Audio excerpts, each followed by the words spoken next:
The silence in this house is different now. It's not the companionable silence of 60 years of marriage, the kind filled with the whisper of Eduardo's newspaper in the mornings or the gentle snore of the kettle on the stove.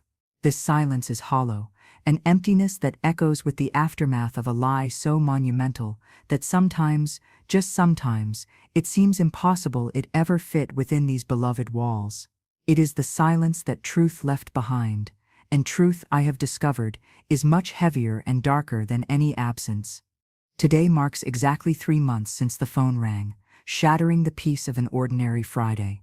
The voice on the other end, trembling and professional, told me that my husband, Eduardo Salazar, 82 years old, had suffered a massive heart attack while playing golf, that they hadn't been able to do anything, that they were so very sorry. I remember the coldness of the receiver against my cheek, the way the afternoon light suddenly turned too bright, too cruel. I remember my knees giving way and how I collapsed into the green velvet armchair, the one where he read his spy novels. The following week was a blur of grim faces, hugs that provided no comfort, and the constant murmur of neighbors and family. My son Miguel flew in from Canada with his family.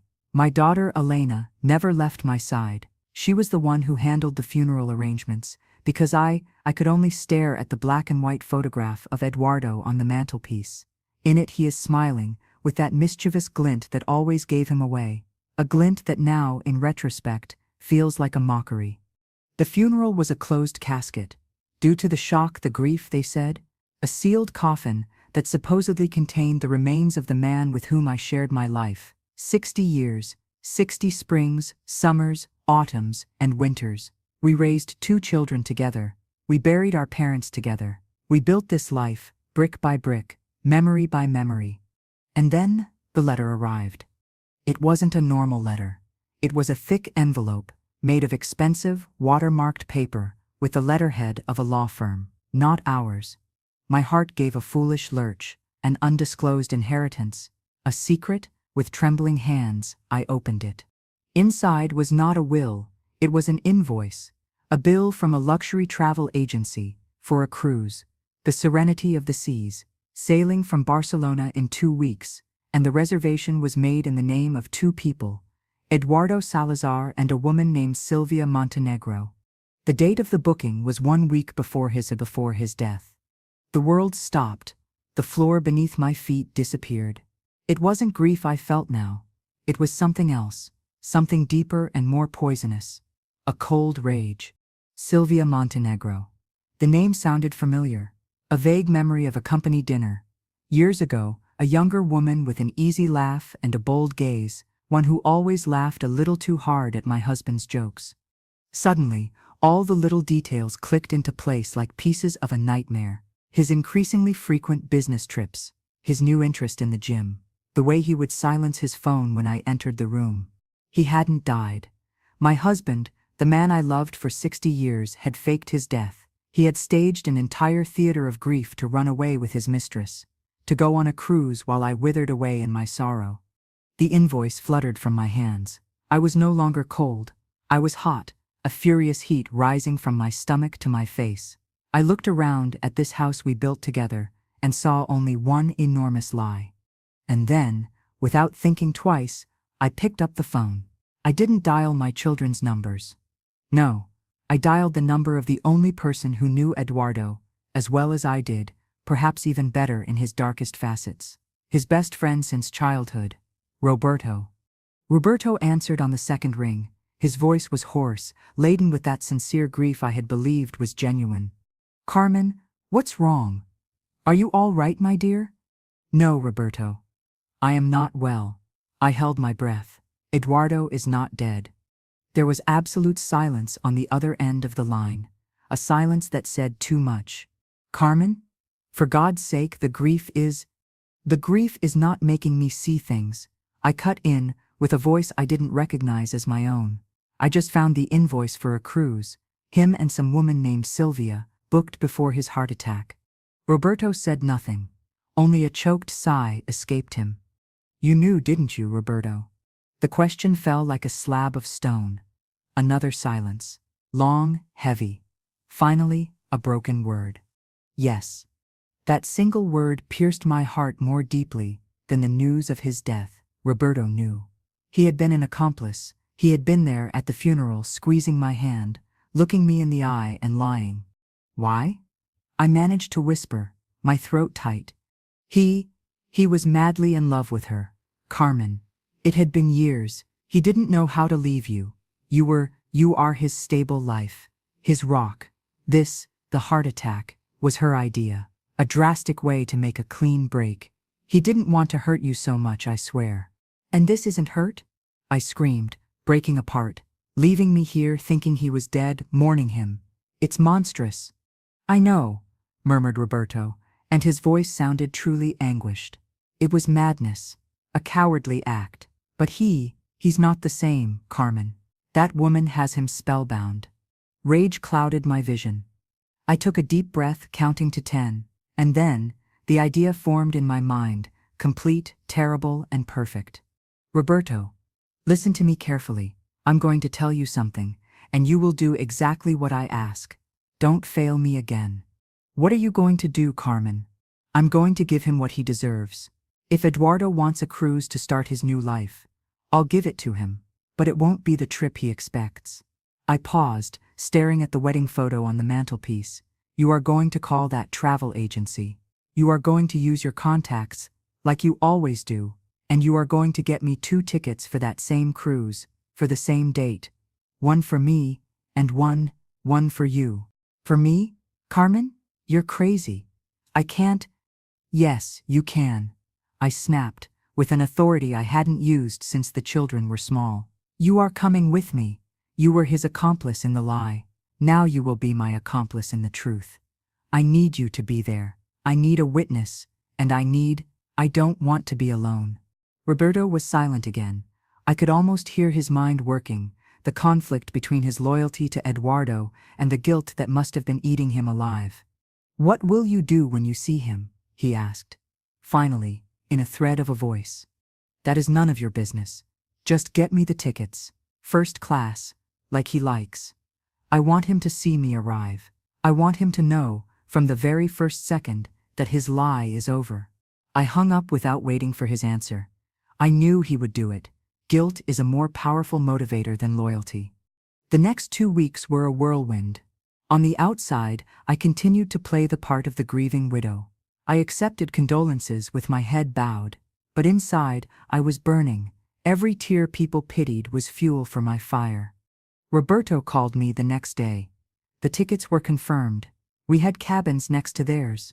It was terribly expensive, he said, as if apologizing. It doesn't matter, I replied. The money from the false inheritance has to be good for something. The day of departure arrived.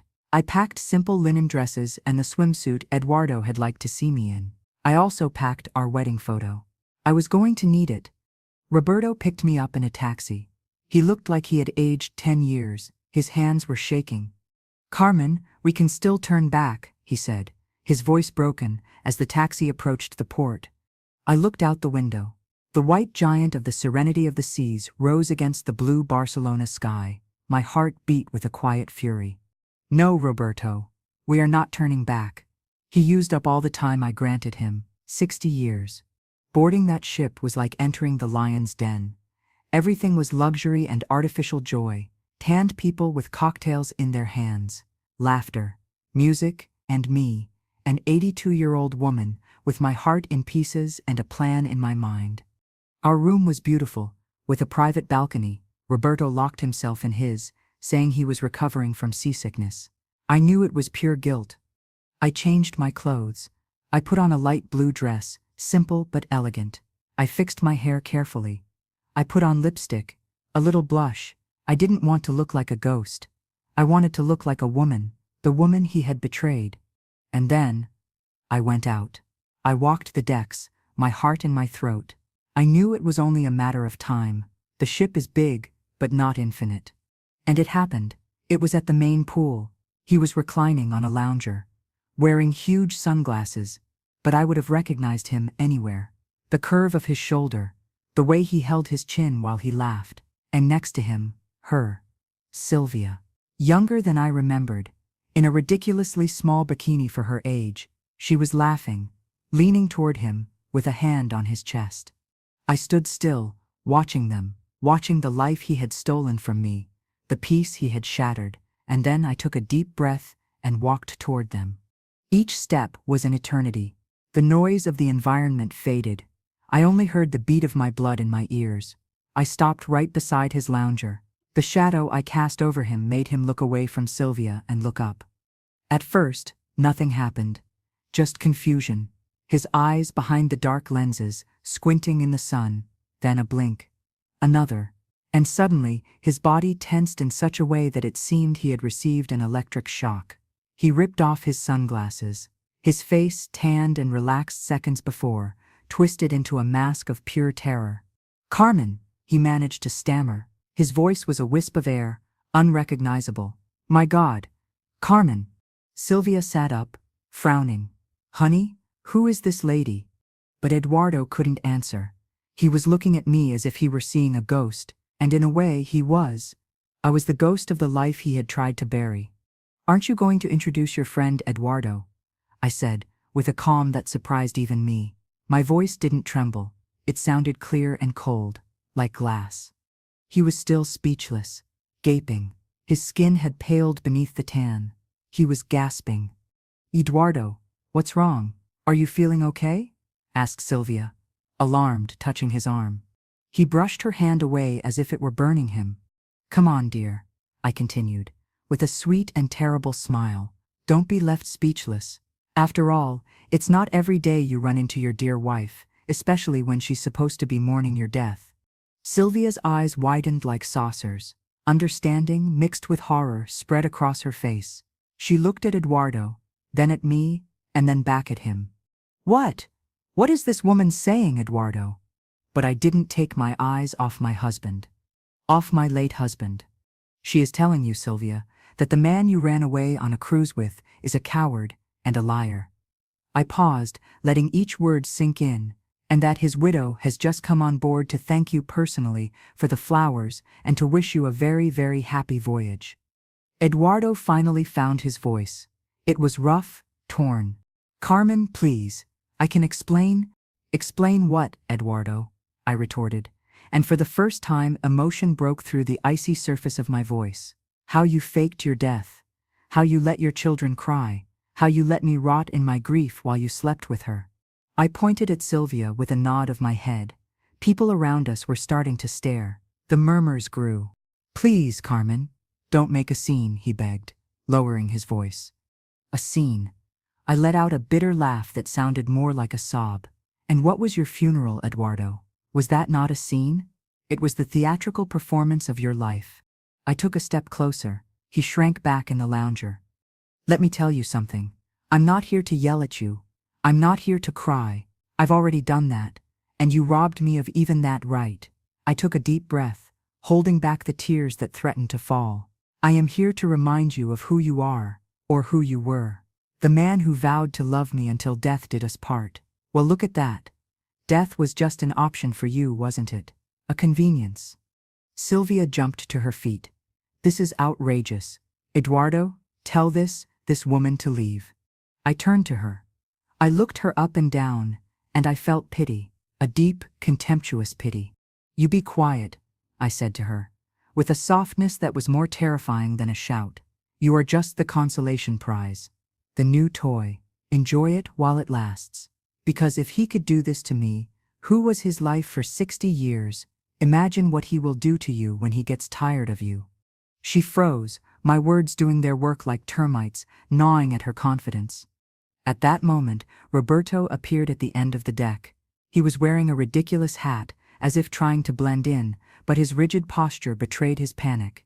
Eduardo saw him, and in his eyes, terror mixed with a deeper betrayal. "Roberto? You too?" Roberto said nothing. He just bowed his head, ashamed. It was then that Eduardo collapsed, not physically, but inside. All the air seemed to leave him, his shoulders slumped.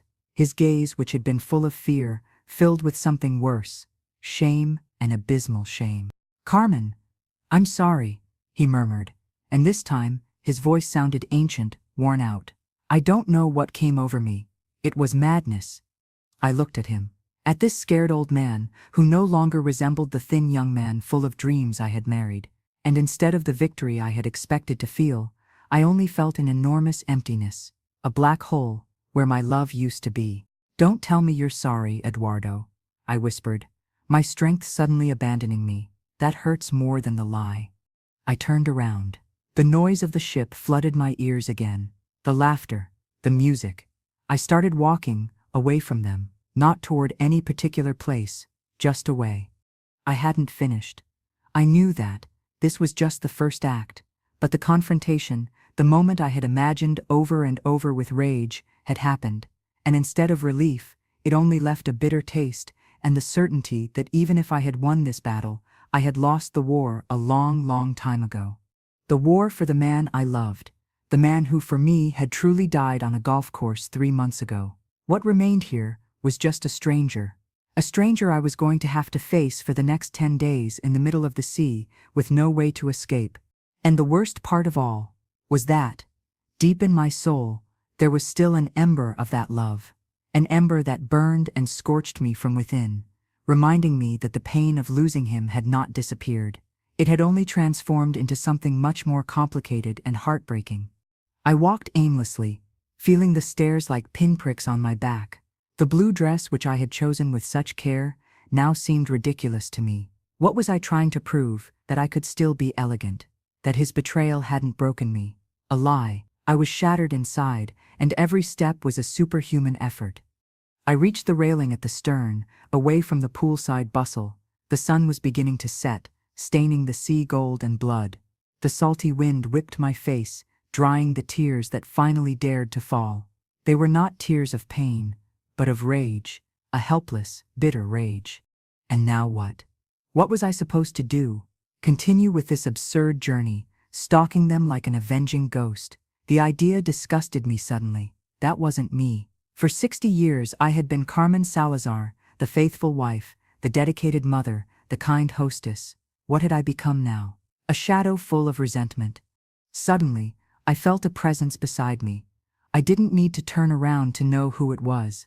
Her perfume, a cheap cologne that Eduardo always liked, enveloped me. "Carmen," said Sylvia.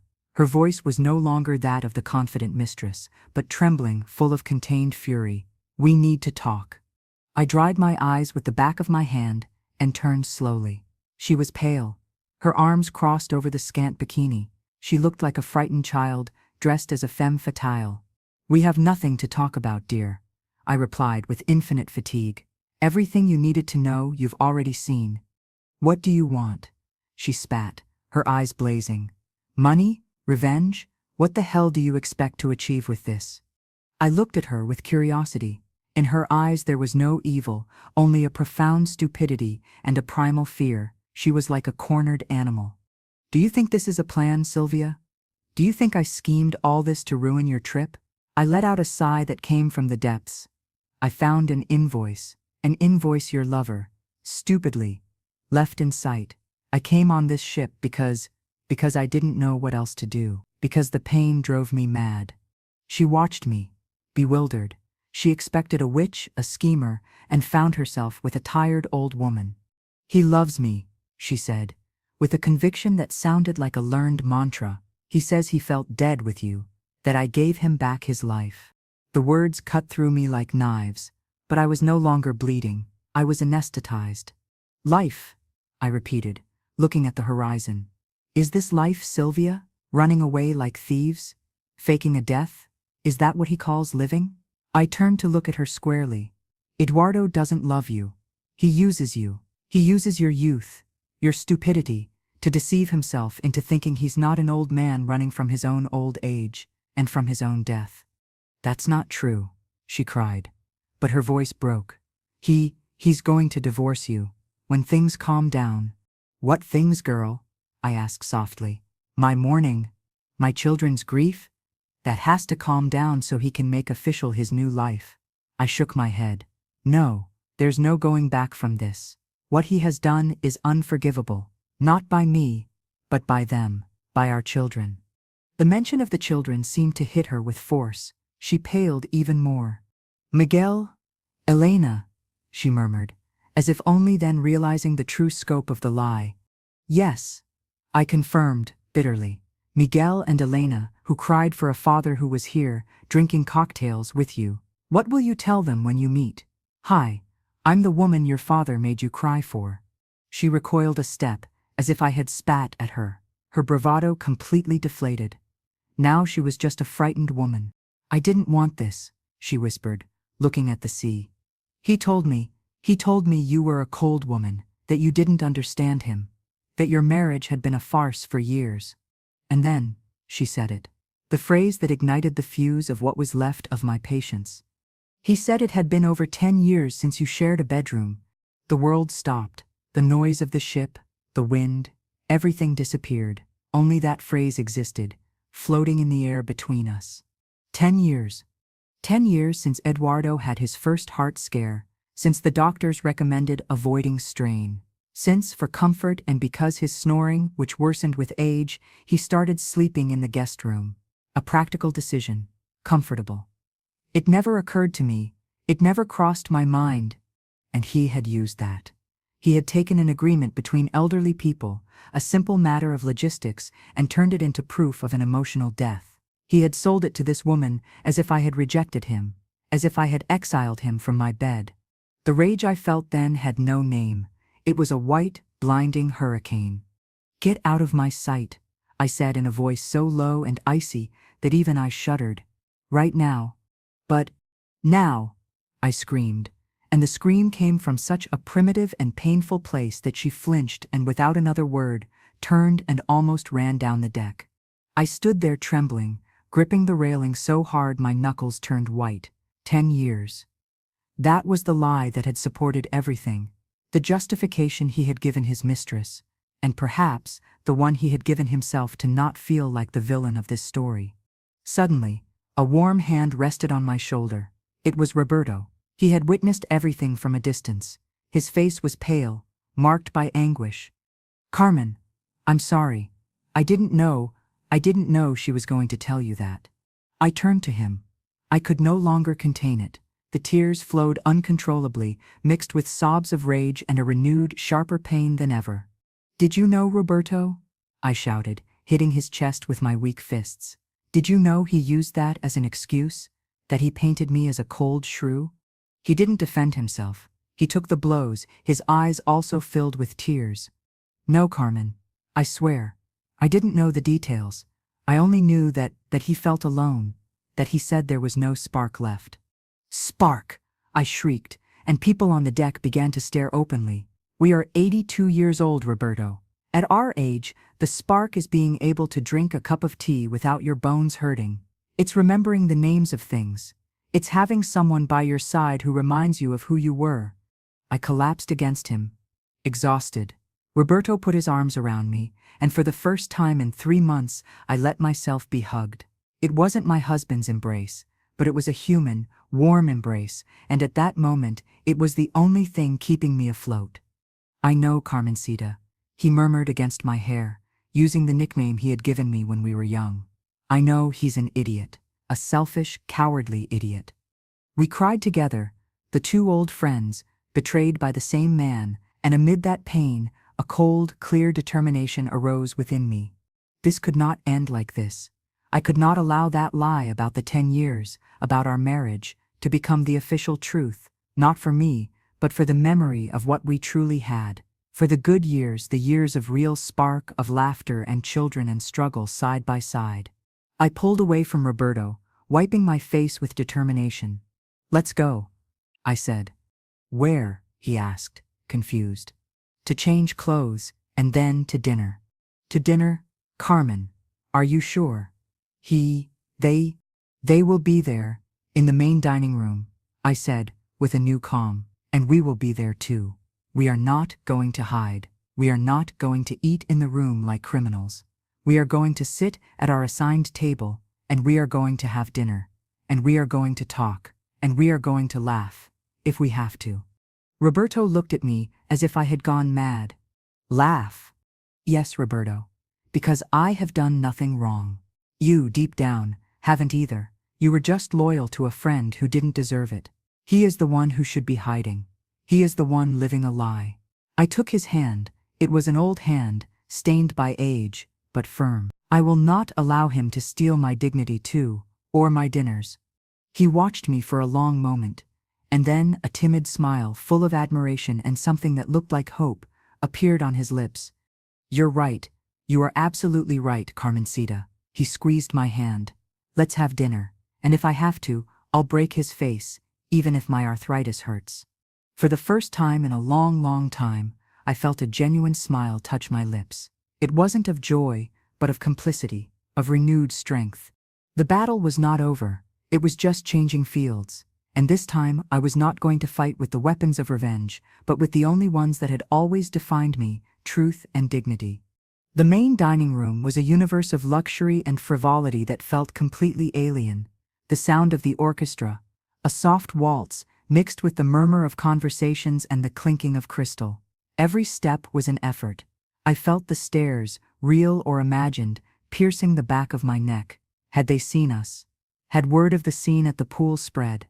The maître, an impeccable man with a professional smile, guided us to our table. And then my heart shrank. Our table was not in a discreet corner. It was right in the center of the room, under a dazzling crystal chandelier, and 2 tables away, also in the center, were them. Eduardo and Sylvia were already seated. He had his head down, toying with his water glass, as if his life depended on it. She was staring fixedly at the menu, but her rigid posture betrayed her discomfort. He was wearing the tuxedo he wore on special occasions. She was wearing a scarlet-red dress with thin straps that shouted too loudly in that room. The maître pulled out my chair. The noise made Eduardo look up. Our eyes met across the distance. The few meters separating us seemed like an abyss. His face was a mask of panic and shame. I saw his eyes scan my cream-colored suit, the pearls, my hairstyle. I saw a flash of recognition, of a nostalgia so acute it was almost palpable in the air. For a second, he was the Eduardo I knew, the one who got emotional when he saw me dressed up to go out. Sylvia followed his gaze. Upon seeing me, her lips pursed into a thin, possessive line. Placing a hand on Eduardo's arm, he shuddered under her touch, as if it burned him. We sat down. Roberto muttered a good evening that sounded ridiculously normal. I straightened up in my chair, my back straight. What's so good about it? I murmured, taking my water glass. But we must keep up appearances, don't you think, Roberto? As he has done for years. Roberto almost choked on his water. Dinner passed in a surreal bubble. Around us people laughed, toasted, ate lobster. We were an island of silent tension. I ordered the first thing I saw on the menu, with no appetite. Roberto did the same. From my position, I could watch them without looking directly. I saw how Eduardo barely touched his food, how his eyes kept escaping toward us, how Sylvia spoke to him vehemently, trying to capture his attention, but he only nodded, absent, trapped in his own hell. At one point, Sylvia stood up, saying something about going to the restroom. Her departure left Eduardo alone at the table. Vulnerable. It was my opportunity. Roberto, I said in a conversational tone, but loud enough for Eduardo if he strained his ears to hear. Do you remember the time Eduardo fell into the river on our honeymoon, trying to catch a trout to impress me? Roberto looked at me, surprised. Then, a genuine smile, the first of the evening, appeared on his lips. How could I forget? He was playing the hero and ended up soaked and covered in mud. You were crying with laughter. And he got terribly angry. I continued with a nostalgic smile that wasn't entirely false, until he realized how ridiculous he looked, and started laughing too. That night at the inn, with our clothes still damp, was one of the best of my life. Out of the corner of my eye, I saw Eduardo's body tense. I saw his hand, holding the wine glass, tremble slightly. I wasn't talking to Roberto. I was talking to him. I was reminding him. I was showing him the movie of our life, scene by scene. And when Miguel was born, Roberto continued, entering the game, his voice warming. Eduardo was so nervous he drank half a bottle of cognac in the waiting room. When they told him it was a boy, he started dancing with the doctor. And he tripped over a chair, I added, laughing softly. He almost knocked the poor man over. Then, when he held him in his arms, he cried like a child. He said he was the luckiest man in the world. Eduardo lowered his head. His back, once rigid, hunched. I couldn't see his face, but I imagined the internal struggle, the torrent of memories that must have been assaulting him. They were our memories, the foundations of the life he had demolished with his lie. Sylvia returned at that moment. She sat down and immediately noticed the change in the atmosphere. She noticed Eduardo's defeated posture and then looked at me with my bright eyes and my sad smile. She didn't understand what was happening, but she sensed she had lost another round. Dinner continued, but the mood had changed. It was no longer just tension. It was something deeper. It was a mourning for what was lost, fought in silence, with memories as weapons. When dessert arrived, a chocolate cake that looked delicious but tasted like ashes, I couldn't help it. My gaze met Eduardo's. This time, he did not look away. He stared fixedly at me, and in his eyes there was no longer fear or shame. There was a pain so immense, so heart-wrenching, that it took my breath away. It was the pain of a man who suddenly sees the magnitude of his mistake, the dimension of the abyss he has dug. It was at that moment, just as the waiter was serving us coffee, that Sylvia, desperate to break the spell, to reaffirm her place, did something small, but monumentally stupid. She leaned toward Eduardo and in a voice that pretended to be seductive but sounded shrill in the silence that enveloped us, said, "Honey, this chocolate is divine. Doesn't it remind you of the one at the hotel in Paris? The one from our first night together?" The silence at our table, and I think in the entire universe, became absolute. Roberto held his breath. Eduardo did not look at her. He kept his eyes fixed on mine. And then it happened. A tear, thick and heavy, escaped from his eye and traced a path down his cheek, furrowing the skin the golfing sun had tanned. He made no move to wipe it away. He just let it fall like a silent confession. Sylvia saw it. Her face twisted into a grimace of horror and rage. "Eduardo?" she said, her voice trembling. But he, for the first time since this nightmare began, ignored her completely. He broke our eye contact, lowered his head, and in a hoarse, broken voice that barely rose above the murmur of the dining room, uttered the words that changed everything. "It wasn't Paris, Sylvia. It was Brussels. And the chocolate wasn't as good as the one Carmen used to make on Sundays." And then, the impossible. He stood up from the table. His chair screeched against the floor with clumsy movements. Like a sleepwalker, he began to walk. Not toward the exit, not toward the restroom. He walked toward our table. Each step echoed on the wooden floor. The entire room seemed to hold its breath. Roberto stiffened like a board. I, for my part, placed my coffee spoon on the saucer with a clink that sounded terribly loud. He stopped in front of us. His breathing was ragged. He smelled of cheap cologne and red wine. His eyes, red and wet, fixed on me. "Carmen," he whispered. His voice was that of a drowning man. "Please, can we? I need to talk to you. Just a minute." Sylvia, from her table, stood up. "Eduardo," she shouted, but it sounded like a distant, irrelevant echo. I looked at him, at this man who had been my everything and who was now a shattered stranger, and I knew that this moment, this minute he was asking for, was the precipice, the point of no return. I said nothing.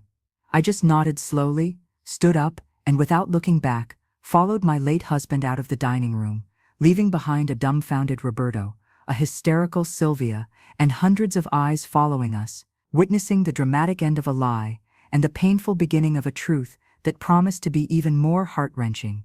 I walked behind him, feeling the fine sand crunch under my heels. No, it wasn't sand. It was the thick silence of the hallway, broken only by the echo of our footsteps. He walked ahead, shoulders slumped, the back of his tuxedo, which now seemed too big for him, wrinkled like his spirit. He didn't lead me to an intimate corner of the ship, to a discreet bar. He opened the first door he found, which led to a small forward deck, empty at this hour, where only the stars and the dark murmur of the sea parting under the keel watched over us. The door closed with a soft click. The sound isolated us from the artificial world of the dining room, the waltz and the laughter. Here there was only the wind, fresh and salty, and the truth, heavy and cold. We stood there, separated by a few meters that seemed like an ocean. He leaned on the railing, his back to me, staring into the blackness of the water. His breathing was a ragged gasp, as if he found it hard to get air. "Carmen," he began, but his voice broke. He brought a hand to his face, rubbing his eyes hard. "My God, Carmen. I'm sorry. I'm so sorry that words mean nothing." I stood still, arms crossed, not to protect myself from the cold, but to contain the tremor running through my whole body. The pearls of the necklace were cold against my skin, a mute reminder of his hypocrisy. "Why, Eduardo?" I asked.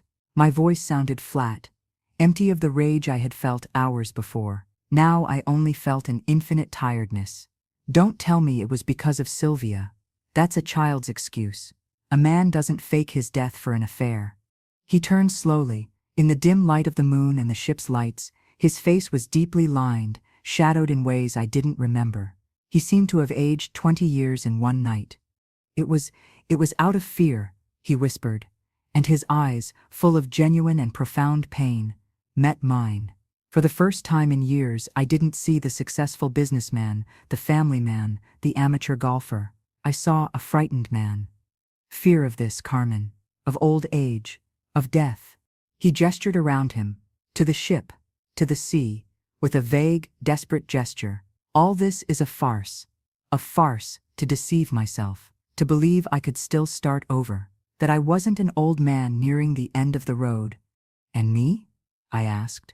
And this time emotion broke into my voice. "Was I part of that end? Was I the living reminder that your time was running out?" "Yes," he cried, with a burst of passion that startled me. "Yes, damn it, you were." He immediately regretted it, putting his hands to his head. "No, not like that. It wasn't you, it was our life. The routine, the blood pressure pills on the nightstand, the doctor's appointments, the nights watching television in silence because we had nothing new to say to each other anymore. That's what terrified me." Each word was a hammer blow. Painful, but strangely liberating. It was the truth, raw and ugly. "I'm scared too, Eduardo," I confessed, taking a step closer. The wind dried a tear I didn't know had fallen. "I'm afraid of waking up and not remembering your name. I'm afraid of falling and not being able to get up. I'm afraid of being left alone. But never would it have occurred to me to run away. Let alone like this, destroying everything in my path. I'm more of a coward than you, Carmen." "I always was," he said, with a bitterness that sounded like an ancient truth. "You were the strong one, the one who held everything together. I only knew how to make money and play golf. When that started not to be enough, when I looked in the mirror and saw an old man, I panicked. Sylvia was a mirage, a way to believe I could still feel something other than this constant emptiness." "And faking your death? Didn't that seem excessive to you?" I asked, unable to comprehend the monstrosity of the act.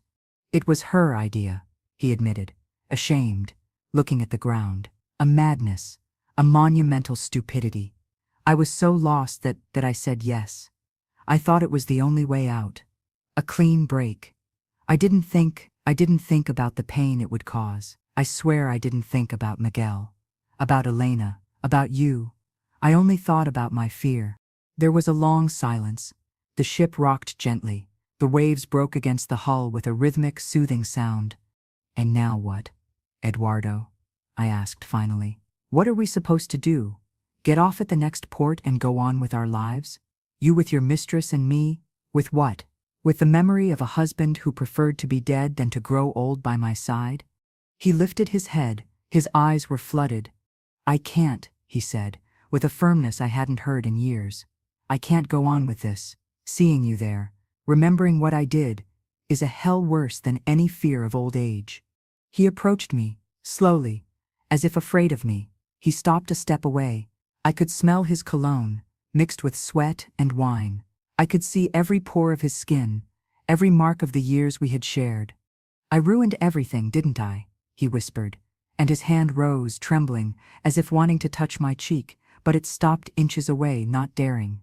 "You ruined 60 years, Eduardo," I confirmed, and a sob escaped my throat. "You ruined them for a lie, for an escape to nowhere." His hand fell, His body seemed to shrink even more. "I know," he said, "and no apology is enough. There's no going back." I looked past his shoulder, at the distant lights of the coast, a bright dot in the darkness. Was there a way back? No. Trust, once broken in such a way, is never rebuilt the same, but perhaps there was something else, something that wasn't reconciliation, nor revenge. "The voyage lasts 10 days, I said, looking back at him. 9 remain. We can't spend them hiding or screaming at each other. What do you propose?" he asked, with a glimmer of hope in his eyes that broke my heart. "I propose a truce," I said, with a fatigue that reached my bones. "We are not husband and wife. We are not lovers. We are 2 old people trapped on a ship, with a story too long and an ending too bitter. I propose that, for these 9 days, we be travel companions. Nothing more." He watched me, trying to decipher my intentions. "Travel companions?" "Yes," I nodded. "We will have dinner together, you, me, and Roberto. We will walk the deck. We will talk, but not about the past, not about what was. We will talk about the now, about the sea, about the sky, about books, like 2 strangers who have just met." It was a crazy idea, a madness, but it was the only way I could bear to be there without going mad with grief or rage. Eduardo remained silent for a long time, processing it. Finally, a thread of voice escaped his lips. "And after? When the ship reaches port?" "After," I took a deep breath, "after each will go their own way, you with your life, I with mine, and the lie will have to be faced, with the children, with the world." The magnitude of that task was reflected in his eyes. Telling the truth would be another humiliation, another pain, but it was inevitable. "So, 9 days?" he asked, with a hint of his old irony in his voice. 9 days, I confirmed. 9 days to say goodbye for real, without lies, without theater. I extended my hand, not for him to take it, but as a gesture of agreement. He looked at my old hand, veined, and then looked at my face. In his eyes there was gratitude, an immense sadness, and perhaps a little peace. "Agreed, Carmen," he said, and his voice sounded firmer. 9 days. He did not take my hand. Instead, he turned around and leaned on the railing again, looking at the sea. I stayed by his side, maintaining the distance of a travel companion. We did not touch. We exchanged no more words. But for the first time since I boarded that ship, the silence between us was not empty. It was filled with the weight of truth, and although it was an unbearable weight, it was real. And at that moment, after so many lies, the real was a strange and bitter comfort. The remaining 9 days of the cruise were a strange purgatory. The truce held, but it was no longer uncomfortable. It was profoundly sad. It was the calm after a lost battle. Eduardo, freed from the lie and the weight of Sylvia, who we learned had left the ship at the first port, was transformed. The mask of the rejuvenated ladies' man faded, revealing an old, fragile man overwhelmed by remorse. We no longer talked about the weather or the books. We talked about Miguel and Elena, about their first steps, their achievements, their fears. It was our form of atonement, of reconstructing in words the family he had dynamited. Roberto acted as a bridge, recalling anecdotes we had forgotten, weaving with threads of memory the torn fabric of our history. Sometimes, in the middle of a laugh over some silly memory, our eyes would meet and the laugh would die, stifled by the awareness of what was lost. The last night, we had dinner in our cabin, away from the bustle of the dining room. The atmosphere was thick, charged with the impending farewell. "Tomorrow," Eduardo began, putting his fork down on the plate. "Yes," I interrupted. "Tomorrow." Roberto looked from one to the other. "Have you thought about what you're going to do, what you're going to tell them?" Eduardo looked at me, ceding the floor. It was a small gesture, but significant. He recognized that the final decision, the right to the truth, was mine. "I'm going to call them," I said, in a voice that did not tremble. "I'll tell them their father is alive, that he has been ill, that he needs to see them. I wasn't going to deliver the brutal truth over the phone. That punishment I owed him in person." Eduardo nodded, grateful. "I'll go to a hotel. I can't go back to the house. Not yet." That night, As the ship glided toward its final port, I couldn't sleep. I went out to the empty deck. Barcelona was visible in the distance, a necklace of lights under the moon. Soon the fantasy would end and reality, hard and implacable, would welcome us with open arms. I felt a presence beside me. It was Eduardo. He said nothing. He just stood there, looking at the city with me. 60 years were reduced to this shared silence, to this last moment of peace before the storm. "Thank you, Carmen," he whispered after a while. "For these days, for not abandoning me to my fate on this ship." "I didn't do it for you," I said. "Honestly, I did it for us, for what we were, to be able to say goodbye for real." He nodded. He knew there was no reconciliation possible. The damage was too deep. What we had shared was a prolonged funeral, the definitive burial of our marriage. "I love you, Carmen," he said suddenly, and his voice sounded clean, without the burden of the lie. "Not as a husband loves his wife. That is over, but I love you as the person who shared my life, as the mother of my children, and I regret, with all my being, having destroyed that." Tears came to my eyes, but this time they were not of rage, they were of liberation. It was the truth I needed to hear, not an apology, but an acknowledgement. "I loved you too, Eduardo," I replied, "and it hurts to let that go, but it's necessary." At dawn, the ship docked. The chaos of disembarkation was a blur of suitcases and cheerful goodbyes. Roberto took care of everything, with the efficiency of someone who wants to end the agony as soon as possible. We parted on the dock with a tense handshake. He would go to a hotel to await his sentence. Miguel and Elena arrived at the house that same afternoon. Their faces were pale, marked by confusion and a fearful hope. I had told them their father was alive, that he was ill, that we needed to talk.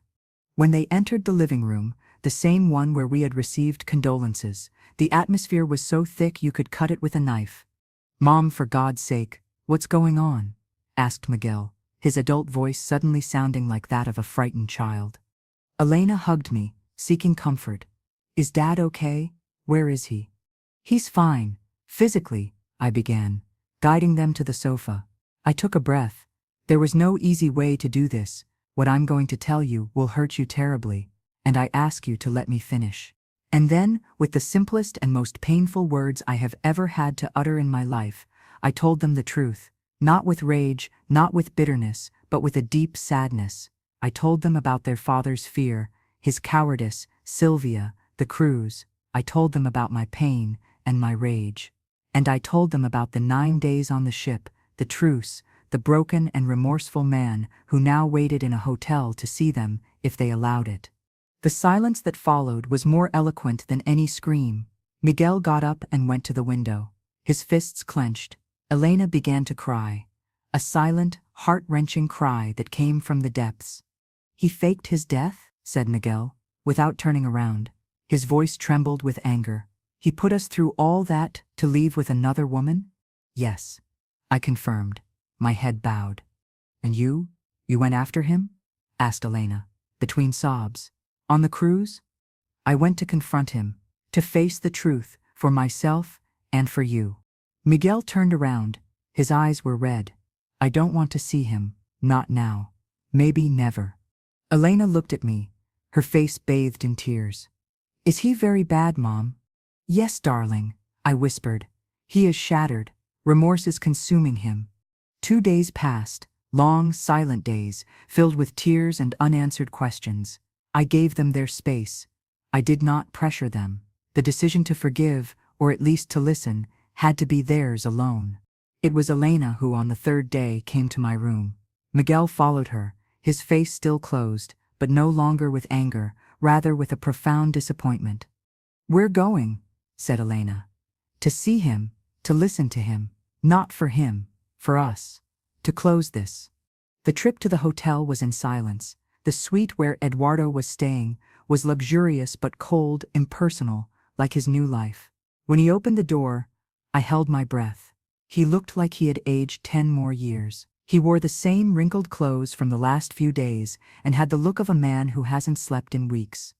When he saw us, his 2 children standing in the doorway, his body shuddered, tears sprang from his eyes immediately.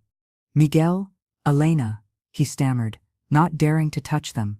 Miguel entered first, rigid. Elena followed, looking at him as if he were a ghost. The conversation was hard, painful. There were shouts, accusations, tears. Eduardo did not defend himself. He assumed all the blame, every bit of it. He humiliated himself. Begged for their forgiveness, not with words, but with the evidence of his own destruction. He showed them the cruise invoice, the emails with Sylvia, the proofs of his cowardice. It was a necessary act of self-flagellation. There was no reconciling hug. There was no happy ending. But when we left that room hours later, something had changed. Miguel no longer looked at his father with hatred, but with a deep pity. Elena had squeezed his hand as she said goodbye, a small but significant gesture. Total forgiveness would take years if it ever came, but a door had been opened. A door for the truth, however painful it was. Eduardo did not return home. He rented a small apartment near the sea. I continued to live in the house we shared, but now the silence was different. It was no longer the echo of a lie, but the empty space left by a life that was gone. A space that, with time, I learned to fill with my own company. Sometimes, very occasionally, Eduardo calls. We don't talk about us. We talk about the children, the grandchildren. We are two ghosts bound by a past we cannot change, learning to navigate the quietness of a present we never imagined. The other day, walking on the beach, I saw an old man playing with his grandson. He was laughing, with a laugh that reminded me of Eduardo's when we were young. For a moment I felt a pang of pain for the life we could have had. But then I looked at the horizon, felt the sun on my face and the firm ground under my feet, and knew that, in spite of everything, I had survived. Eduardo's lie killed me once, but the truth, though painful, brought me back to life. A different life, scarred, but my life after all. And in the quiet of the afternoons, when the sun sets over the same sea we once sailed together toward deceit, I find a peace that is not joy, but is not pain either. It is, simply, the end of a long and stormy journey, and the quiet acceptance that sometimes the only safe harbor after a great lie is the solitude of the truth.